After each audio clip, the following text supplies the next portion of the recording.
Hey Ghoul friends, we're here in the Devil's Playground workshop. It's off season. We are here to introduce ourselves and give you a little sense of why we do what we do. I'm Renee. I am the creative conjurer at Devil's Playground. I'm Keith Janowski. I am head devil in charge, fabricator, designer, builder, and I do mostly what she tells me to do. Ha, very funny. We live in, we forgot to introduce a very important member of our team right here. This is Spencer. And what is your title, Spencer? Manager of Mischief. He's a little shy right now, but that is our manager of Mischief. We live in Flossmoor, Illinois, which is just a few miles south of Chicago. And our community has been very receptive and excited about our annual haunt fundraiser activities.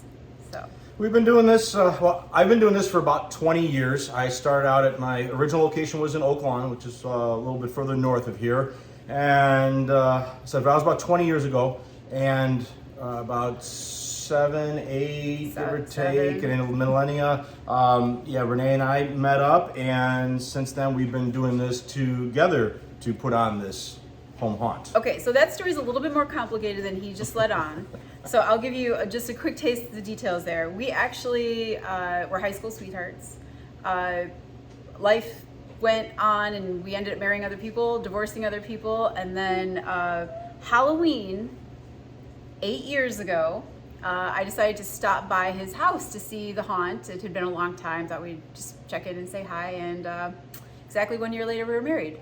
So on Halloween, we got married at the beach in Chicago on a cold, rainy day, as it should be in October. So that is kind of the backstory about how we ended up doing this together. So I'm married into it for sure. Even though, and I'll get to this in a little bit, I have a little bit of a background in it as well. So. Originally, I got into this since I was a little kid. You know, my parents always let me decorate and do what I wanted to do. And as I got older, I was about a teenager. I just had ideas at my parents' house. And luckily for me, my parents were like, hey, go ahead, just don't destroy the house. So I learned to build props that would look cool and were relatively non-destructive to my parents' house, as that would make them mad. And then stuff that would come down and store relatively easily. And that's kind of what I've been doing ever since, so stuff can go up and come down easily. And I started getting more, I started out with doing static props, and then I had the opportunity to buy a guy's display. He was done doing it, and I bought his display, and he had a lot of stuff that moved. So I tore down his props, reverse engineered what he did, and that took me off on a whole new pattern of how to build with motors. And then I started tinkering in pneumatics. Now we'll show you stuff of my electric chair that I custom built, my jack in the box, which we built. And then since then, I've just been building stuff left and right, So my journey getting started was probably a little bit longer, only because my parents are also artists and creators in their own right. And all growing up, my mom was in art school and kind of went to art school with her, so learned to work with foam carving tools and acrylic paint. And we were always building things, especially for these epic Halloween parties that my family hosted every year that included trail walks with live actors and vignettes through the woods with witches and cauldrons and full-size coffins with people jumping out of them. We had a headless horseman ride down the street on a horse one year, holding his head in his hand. So I kind of grew up with this, and so it was only kind of a natural fit when Keith and I started collaborating for Devil's Playground.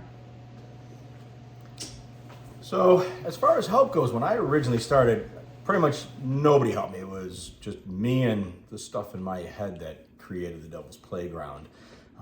Once Renee and I got together, she started designing better things for me, and then we joke around because she draws stuff on a piece of paper and goes, here, create this.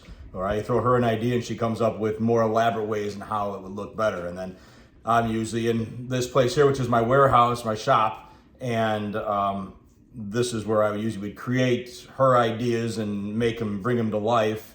And then we would, from there, now that she helps me in here, and now that our son's starting to get a little older, he helps us a little bit.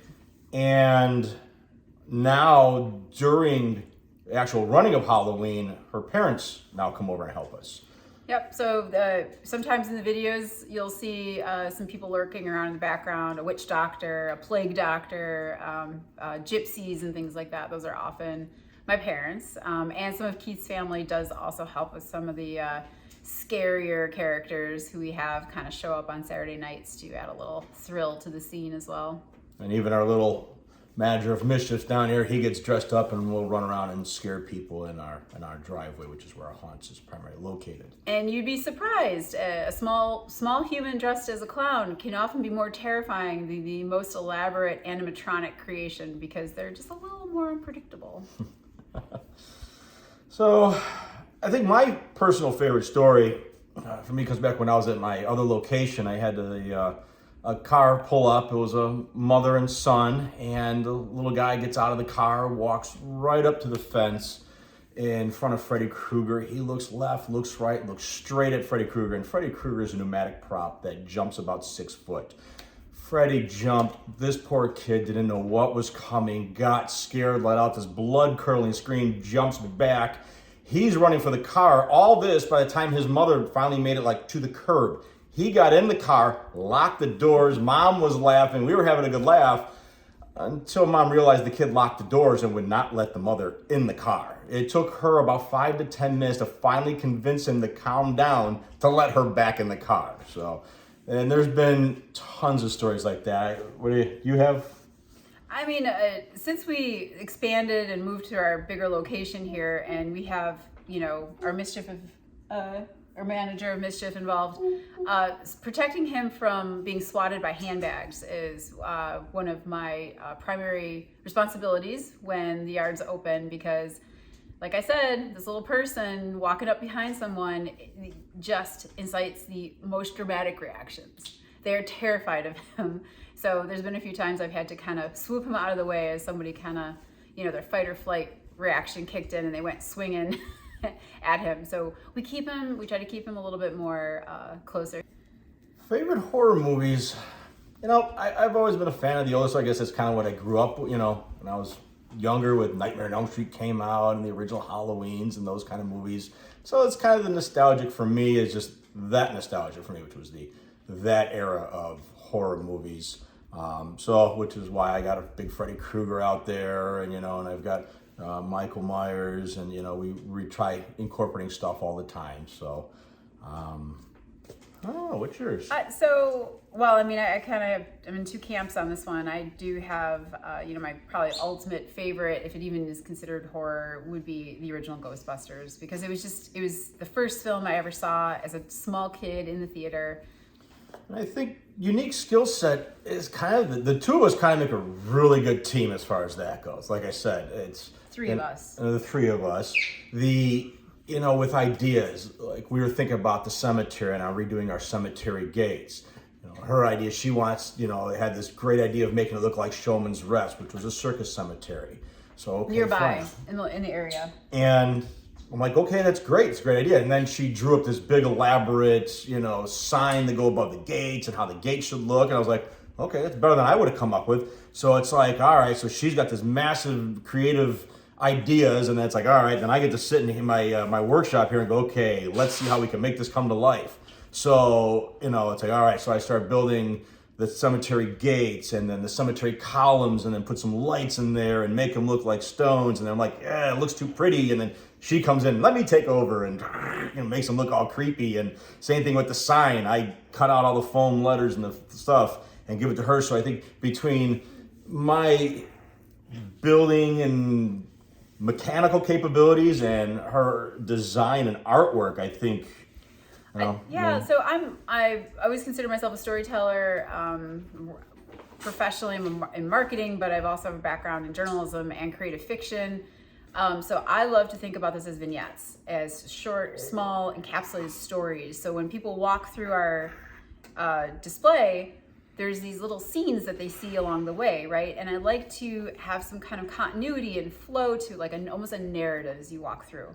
So, you start up at the lagoon, you walk through the Showman's Rest Cemetery, you get to the laboratory, which is supposed to be a reanimation laboratory for a freak show, right? So a mad scientist is building the freaks that would be in the freak show of the circus. You kind of move to, you know, our front window that has all these toys, right? But they're all a little off, you know, a little creepy. Circus motif in that area because you get the Jack in the Right, Box so it kind of pulls you through this idea of the circus. Then we have our scary go round, which was a really fun story in its own right. But we took an old carousel and we renovated it, upcycled. I don't even know if you can consider it that, because we turned it into basically the carousel of the apocalypse. We call it a scary go round. So yeah, we have some fun with those kinds of projects, but we are scrappy. I will say that, like, as word has gotten out and people know to come see us, we start getting contacted all year long. People want to donate things to us. So right now we're sitting at a real hospital gurney. You can't quite see it in the video, but we can show you later. That was donated to us. It was originally from the University of Chicago emergency room from around the 80s. We have a lie detector machine from a laboratory. We have been donated corpses, coffins, all kinds of things. Body parts, mannequin pieces, just people like, hey, we like your displays. Here's some stuff. You guys can make good use of it. We're like, and spare parts. Like Keith gets donated windshield wiper motors. Just randomly, they'll be in a box on our front porch, and I'll be like, what is this? Oh, the neighbor had an extra windshield wiper motor, and I'm going to use it to build this prop or that prop. So it makes it fun because we're always, like I said, we're kind of scrappy. We look for donated materials, found materials, and then we build up from there. And it's all kind of part of this idea that we're doing this for a good cause, right? Like it's a fundraiser. We raise money for anti-bullying and bullying prevention programs. So we want to make it, you know, kind of as low cost as possible, because this isn't always the cheapest endeavor, building crazy, impressive props. Right. But we try to do it in a way that we can still, you know, make a good donation at the end of every season. I mean, I guess giving an unlimited budget, now I know where she'd probably go with it. Me, I always love like the really big animatronics and stuff like that. Love to build one, but I'd require welding and pneumatic and stuff that looks, I love to do them just because I love a big prop. It would look so cool. These are the ones that you can, I know where to buy these guys at, but they're way too much money out of my price range. But I think it'd be fun for me just to build something like that. And I'd go experiential, right? So like I'd do one of those vortex tunnels through our garage into our backyard, and I would create a full walkthrough experience with live actors. And again, those kind of like classic vignettes where you experience something when you walk through those areas. You might interact with, we've introduced this last year, like a gypsy who does fortune telling live here. And, there might be a whole experience around that where you're sitting around a gypsy campfire talking to some musicians and fortune tellers and things like that. I think what inspires us, is year after year, it's great donating the money for charity, seeing the looks on people's faces. The fact that, people in our community from all over love this. They love coming here. The fact that we're free, we're not costing anybody money. A donation would be nice, but it's not required. The year before in 21, we were featured on Channel 9 WGN's morning show. They came out. We're doing a live broadcast from our yard, and that brought tons of people out, and it was great. We raised a ton of money for charity, and that kind of gives you the hey, this is great. Let's keep going. And as far as what we designed, we go to a Halloween show every year down in St. Louis, the big Trans World show. That's where all the Halloween makers are, and we kind of go around and we'll look at the stuff that's there, and we'll take pictures of stuff we think is cool looking, what we can build, what we can't build. We run it past each other, and I'll usually kind of use it as inspiration more than anything. Yeah, they give us some ideas, a lot of stuff for your lab, and so we see stuff that looks kind of cool, and that's usually where I'll get my one-offs, and I'll be like, hey, that was cool. That's a quick, easy build for me. I can do that. And other stuff, it's we can get it elsewhere. Yeah, and I think as long as the community is supporting us, and as long as we're still feel like we're doing something good, we'll keep going. The storage is a problem. As we expand and build and we try to add something new maybe or interesting every year, we need another place to store that. So it starts to spill over into our real lives. Yeah, I've managed this far not to have to rent a storage unit for Halloween. I've managed everything I build is designed to be collapsible to a very good point. I have a 10 by 12 room in the back of my garage that is dedicated just for Halloween. It's got, I think I got like 10-foot high ceilings, and it is literally packed to the ceiling with all Halloween. And some of the bigger stuff, fencing and stuff, goes on the side of my garage. Oh, and then there's the carousel, which goes in the backyard. Yeah. A lot of the laboratory stuff is like integrated into our home decor, cabinet of curiosity, so things like that. Stuff ends up everywhere around this house. Not all Halloween gets put away. Some of it unfortunately stays out more than she would probably like. But it's an interesting way to live for sure. Well, that's pretty much our story. There's lots of little details here and there. We'd love to show you more. Thanks for taking a watch. All right, thank you.